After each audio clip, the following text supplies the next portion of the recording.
Hello friends, welcome to Geetha's food blog. ಇವತ್ತಿನ recipe pineapple grill. ಇದನ್ನು ಮಾಡುವ ವಿಧಾನ: ಮೊದಲಿಗೆ ಗ್ರಿಲ್ ಪ್ಯಾನ್ ಇಟ್ಕೊಂಡ್ಬಿಟ್ಟು ಅದು ಬಿಸಿ ಆದಮೇಲೆ ಬೆಣ್ಣೆ 2 ಸ್ಪೂನ್ ಹಾಕ್ಕೊಳ್ಳಿ. ಅದನ್ನ ಚೆನ್ನಾಗಿ ಎಲ್ಲ ಕಡೆನೂ ಅಪ್ಲೈ ಮಾಡ್ಕೊಂಡ್ಬಿಟ್ಟು ಇದ್ರ ಮೇಲೆ ಕಟ್ ಮಾಡಿ ಇಟ್ಟಿರೋ ಪೈನಾಪಲ್ನ ಆ್ಯಡ್ ಮಾಡ್ಕೊಳ್ಳಿ. ಇದ್ರ ಮೇಲೆ ಸ್ವಲ್ಪ ಶುಗರ್ ಆ್ಯಡ್ ಮಾಡ್ಕೊಳ್ಳಿ.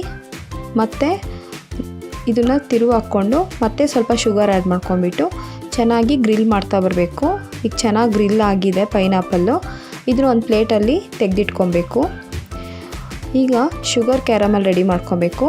ಇದಕ್ಕೆ ಒಂದು ಪ್ಯಾನ್ ಇಟ್ಕೊಂಡು ಬಿಸಿ ಆದಮೇಲೆ 1 ಕಪ್ ಶುಗರ್ ಆ್ಯಡ್ ಮಾಡಿಕೊಂಡು ಅದು ನೀರು ಬಿಡದೇನೆ ಅದನ್ನ ಹಾಗೆ ಮೆಲ್ಟ್ ಮಾಡಬೇಕು. ಈಗ ಸ್ವಲ್ಪ ಶುಗರ್ ಹಂಗೆ ಮೆಲ್ಟ್ ಆಗ್ತಾ ಇದೆ. ಈ ಟೈಮಲ್ಲಿ 1 ಸ್ಪೂನ್ ಬೆಣ್ಣೆ ಹಾಕ್ಕೊಂಡ್ಬಿಟ್ಟು ಚೆನ್ನಾಗಿ ಮಿಕ್ಸ್ ಮಾಡ್ಕೊಳ್ಳಿ. ಚೆನ್ನಾಗಿ ಮಿಕ್ಸ್ ಮಾಡ್ತಾ ಬರಬೇಕು. ನಂತರ ಫ್ರೆಶ್ ಕ್ರೀಮ್ ಆ್ಯಡ್ ಮಾಡ್ಕೊಳ್ಳಿ. ಚೆನ್ನಾಗಿ ಮಿಕ್ಸ್ ಮಾಡ್ಕೊತಾ ಬನ್ನಿ. 1 ಪಿಂಚಷ್ಟು ರೆಡ್ ಚಿಲ್ಲಿ ಪೌಡ್ರನ್ನ ಆ್ಯಡ್ ಮಾಡ್ಕೊಬೇಕು. ಮಿಕ್ಸ್ ಮಾಡ್ಕೊಳ್ಳಿ.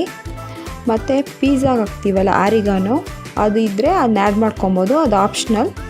ಅದು ಆ್ಯಡ್ ಮಾಡಿಕೊಂಡು ಒಂದು ಸತಿ ಮಿಕ್ಸ್ ಮಾಡ್ಕೊಳ್ಳಿ. ಈಗ ಶುಗರ್ ಕ್ಯಾರಮಲ್ ರೆಡಿಯಾಗಿದೆ.